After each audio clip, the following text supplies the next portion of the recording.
Hello guys! అందరూ ఎలా ఉన్నారు? నేనైతే చాలా బాగున్నాను. Welcome back to Andhrakutti vlogs. ఈరోజు ఒక మంచి బ్రేక్‌ఫాస్ట్ రెసిపీతో మీ ముందుకొచ్చేసాను. దీన్ని ఆపాలంటారు. ఈ వీడియోని ఎక్కడ స్కిప్ చేయకుండా మొత్తం చూసేయండి. చాలా ఈజీ.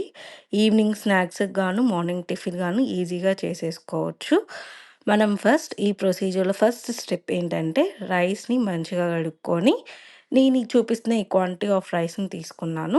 మంచిగా నానబెట్టేసుకొని ఒక 5 అవర్స్ పాటు మంచిగా నానబెట్టేసుకోవాలి.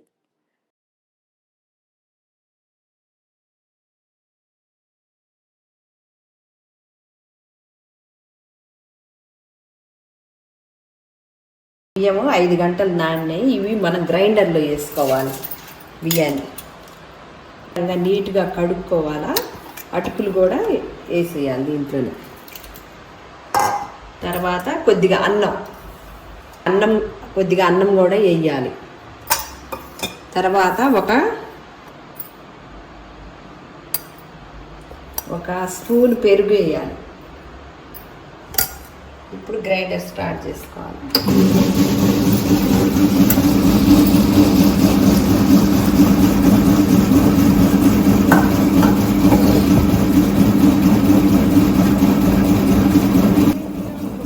గ్రైండర్ అయింది. పిండి మనం ఇలా పట్టుకోవాలా. మరి జోరుగా పట్టుకోకూడదు, మరి గట్టిగా పట్టుకోకూడదు. ఈ విధంగా ఉండాలి. మనం గ్రైండర్ అయిపోయింది. మనం ఇప్పుడు ఒక గిన్నెకి తీసుకుందాం దీన్ని.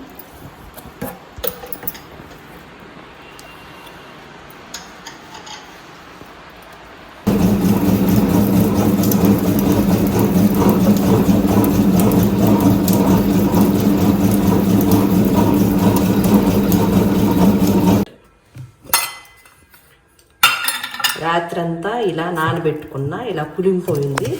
ఇప్పుడు దీంట్లో మనం షుగర్ కలుపుకుందాం. మన రుచికి తగ్గట్టు షుగర్ని యాడ్ చేసుకోవాలి.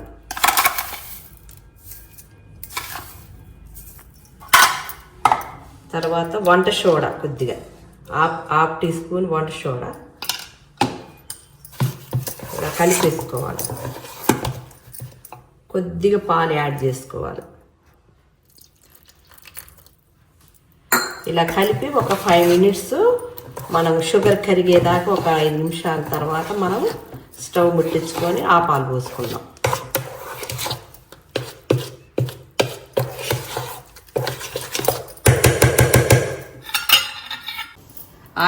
ఆయిల్ రాయాలి.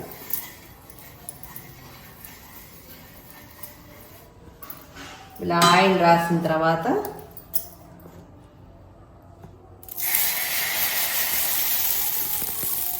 ఇలా మందంగా వేసుకోవాలి. ఇలా మందంగా వేసుకొని దాని మీద మనం మూత పెట్టుకోవాలి. మూత తీసి చూద్దాం. ఇప్పుడు మళ్ళీ మనం ఇలా తిప్పేసుకోవాలి.